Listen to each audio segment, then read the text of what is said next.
Michelle Martinko walked into the mall under glowing Christmas lights, unaware that her name would one day echo through courtrooms and crime files for nearly 4 decades.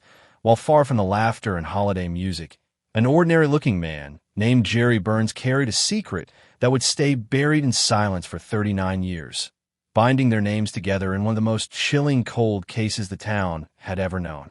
On December 19th, 1979, the city of Cedar Rapids was glowing with Christmas lights. Store windows were decorated with red ribbons and artificial snow. Holiday music echoed through the shopping mall as families hurried to finish their last-minute gift buying.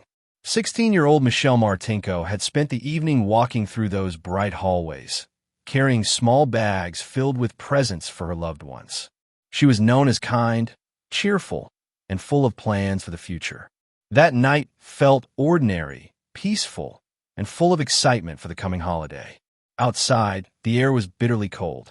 Snow rested along the edges of the parking lot, reflecting the yellow glow of tall streetlights. Cars slowly pulled out one by one as the mall prepared to close. Michelle stepped through the glass doors and into the freezing night. Her breath formed pale clouds as she made her way toward her car. The lot was still busy enough to feel safe, yet empty enough to feel quiet. She unlocked her vehicle and settled into the driver's seat. What happened next remains one of the most haunting mysteries of that winter night. At some point, someone approached her car. The attack was sudden and violent, leaving no time for escape. The noise of the mall, the passing cars, and the winter wind hid the horror unfolding inside that small vehicle. By morning, the joyful feeling of the season was gone. A routine patrol officer noticed the car still sitting in the lot. Inside was a tragic scene that would shock the entire community. A simple evening of holiday shopping had turned into the beginning of a decades-long search for justice. The news spread quickly through Cedar Rapids, turning a peaceful city into a place of fear and disbelief. What had happened in the mall parking lot felt impossible to accept. A young life had been taken in a public place, during the busiest season of the year, without anyone seeing or stopping it. Families woke up to flashing headlines and radio reports that carried the same chilling message. No one knew who had done it. Parents held their children closer. Teenagers were warned not to go anywhere alone, especially after dark. The mall, once filled with laughter and holiday cheer, became a symbol of danger. Shoppers glanced over their shoulders, and the sound of footsteps in parking lots suddenly felt threatening. The sense of safety the town once trusted was gone overnight. Police worked around the clock. The crime scene was carefully examined, and every visible detail was recorded. Officers searched nearby cars, dumpsters, and snowy footprints for anything that might lead them to the killer. They believed the attacker had escaped quickly, blending into the crowd or disappearing into the winter night. The lack of clear witnesses made the case even more troubling. Investigators tried to understand the brutality of the crime. The violence suggested intense anger, but Michelle's life showed no signs of conflict or danger. She had no history of trouble and no known enemies. This made the crime feel random, which frightened the community even more. If it could happen to her, it could happen to anyone. As days passed without an arrest, fear settled deeper into the town. Candlelight vigils were held, and flowers filled the mall entrance. Grief mixed with anxiety, and one question echoed everywhere. How could someone commit such a crime and vanish without a trace? As the weeks passed, investigators began turning their attention to the people who knew Michelle. Detectives believed that most violent crimes were committed by someone familiar to the victim. They carefully studied her daily routine, her friendships, and her recent activities. Yearbooks were reviewed. Phone records were examined. Officers visited homes late into the night, asking careful questions and taking notes. Several young men who had shown interest in Michelle were brought in for questioning. Some had gone to school with her. Others had briefly crossed paths with her at social events. Detectives looked for signs of jealousy, rejection, or hidden resentment. Each possibility was explored with seriousness and caution. Rumors quickly spread among students, creating tension and suspicion in hallways and classrooms. But every lead seemed to collapse under closer inspection. Alibis were checked and confirmed. Fingerprints collected from the car did not clearly match anyone in the system at the time. Investigators searched for the murder weapon, but never recovered it. Without a confession or physical evidence tying someone directly to the scene, the case remained frustratingly out of reach. The longer the investigation continued, the more complicated it became. Tips poured in from the public, some helpful, many misleading. Anonymous calls accused innocent people. Old grudges resurfaced. Detectives had to separate truth from rumor while trying to stay focused on facts. Months turned into years. The original energy of the case slowly faded as other crimes demanded attention.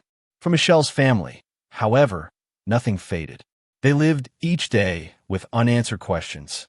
While the town adjusted to a new normal, the mystery of who had taken her life remained unsolved, hanging quietly over the community like a shadow that refused to disappear. The years moved forward, but the case stood still. By the mid-1980s, new headlines had replaced the old ones, and the urgency that once filled the police station had softened into quiet frustration. The detectives who first worked the scene were reassigned, transferred, or retired. A thick file containing reports, photographs, and lab results was placed into storage, labeled but unresolved. Every few years, someone reopened the file, hoping to see something others had missed. Fresh eyes scanned the same crime scene photos. Notes were reread line by line. Small details that once seemed unimportant were reconsidered. Yet each review ended the same way, with questions but no answers. Technology, at the time, was limited. Fingerprint databases were not as advanced, and DNA science was still in its early stages. Evidence collected from the car was carefully preserved, but it could not yet reveal the identity of the attacker. Detectives often wondered if the person responsible was living nearby, watching the years pass with quiet relief. For Michelle's family, time did not heal the wound. Birthdays, holidays, and anniversaries were painful reminders of what had been lost. Each December brought media attention back to the case, reopening emotional scars. The community remembered, even if daily life continued. As the 1990s approached, the case was officially labeled cold. It did not mean it was forgotten. It meant there were no active leads strong enough to pursue. Somewhere, the truth existed, hidden in a single missing piece of evidence. The silence surrounding the investigation grew heavy. The killer had managed to disappear into ordinary life, while a family continued waiting for justice that seemed further away with each passing year. By the early 2000s, forensic science had changed in ways investigators in 1979 could never have imagined. Across the country, cold cases were being reopened as new DNA methods revealed answers hidden for decades. Detectives in Cedar Rapids began to wonder if Michelle's case could finally benefit from these advances. The evidence collected from her car had been carefully preserved, stored in sealed containers inside the police department's evidence room. What once seemed too small or damaged to analyze was now considered valuable. Specialists re-examined the items using modern technology. Tiny biological traces were extracted and sent to advanced laboratories. Weeks passed as scientists worked carefully to build a complete DNA profile. When the results came back, investigators felt a cautious sense of hope. For the first time, they had something solid that could belong to the killer. The DNA profile was entered into national criminal databases. Officers waited for a match, expecting the system to quickly identify a suspect. But no name appeared. The killer had either never been arrested before, or his DNA was not on file. The disappointment was heavy, but detectives refused to give up. That was when they turned to a newer technique known as genetic genealogy. Instead of searching for an exact match, this method looked for distant relatives who had voluntarily shared their DNA through public ancestry databases. Experts began building a family tree based on partial matches. It was slow, detailed work that required patience and precision. As branches of the family tree expanded, investigators narrowed the possibilities. After decades of silence, the science was finally speaking. A path was forming, pointing quietly toward a name that had never before been connected to the case. As genetic experts carefully build out the family tree, investigators began narrowing their focus to a small group of possible individuals. The process required patience. Each branch of the tree represented generations of relatives, cousins, marriages, and distant connections. Detectives studied birth records, old addresses, employment histories, and yearbooks. They looked for someone who had lived in or near Cedar Rapids in 1979 and who fit the likely age range of the attacker. One name slowly moved to the top of the list. He had been a young man at the time of the crime. Records showed he lived within driving distance of them all. There was nothing in his past that clearly pointed to violence. He had worked regular jobs, paid his bills, and blended into everyday life. To neighbors and co-workers, he appeared ordinary. Over the years, he built a routine that drew no attention. Investigators watched him quietly. They avoided alerting him while they gathered more information. Surveillance teams followed his movements. They observed his habits, looking for an opportunity to collect an item he had discarded in public. A simple object left behind could hold the final answer. Eventually, officers retrieved a piece of trash he had thrown away. It was sent to the lab for testing. The wait for results felt heavy, even though decades had already passed. When the lab confirmed that the DNA matched the profile taken from Michelle's car, the long search reached a turning point. After nearly 40 years, the unknown attacker was no longer hidden behind mystery. Science had uncovered what time had tried to bury. The quiet life he had built was about to collapse under the weight of the truth. When investigators felt certain about the DNA match, they prepared carefully for the arrest. Nearly 4 decades had passed since the night in the parking lot, and the suspect had grown older, with gray hair and a quiet routine.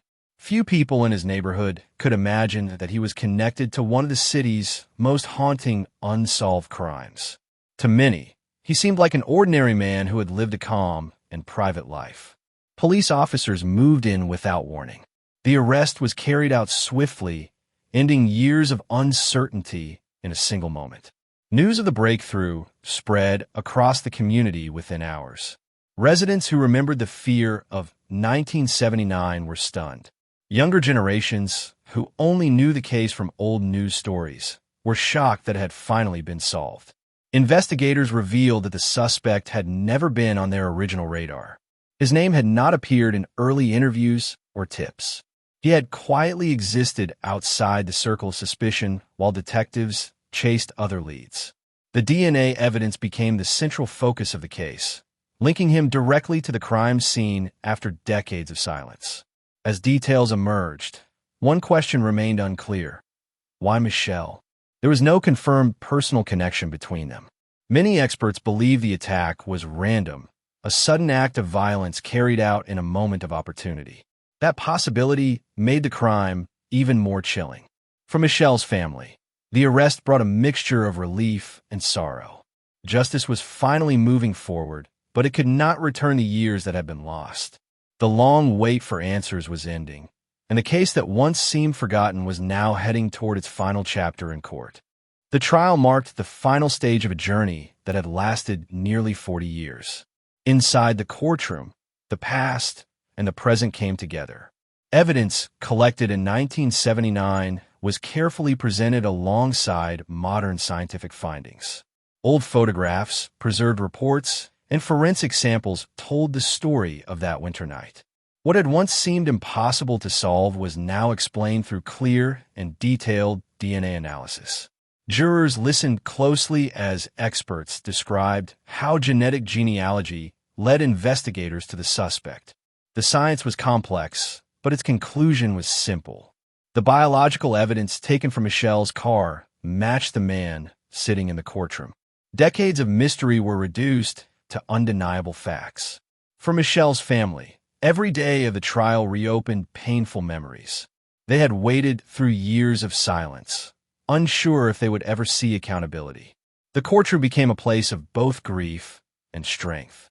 While nothing could erase the loss, the process offered a sense of long-delayed justice. When the verdict was announced, it brought a quiet but powerful closure to the case. The guilty finding confirmed what science had uncovered. The sentence ensured that the man responsible would face consequences for the crime that had haunted a community for generations.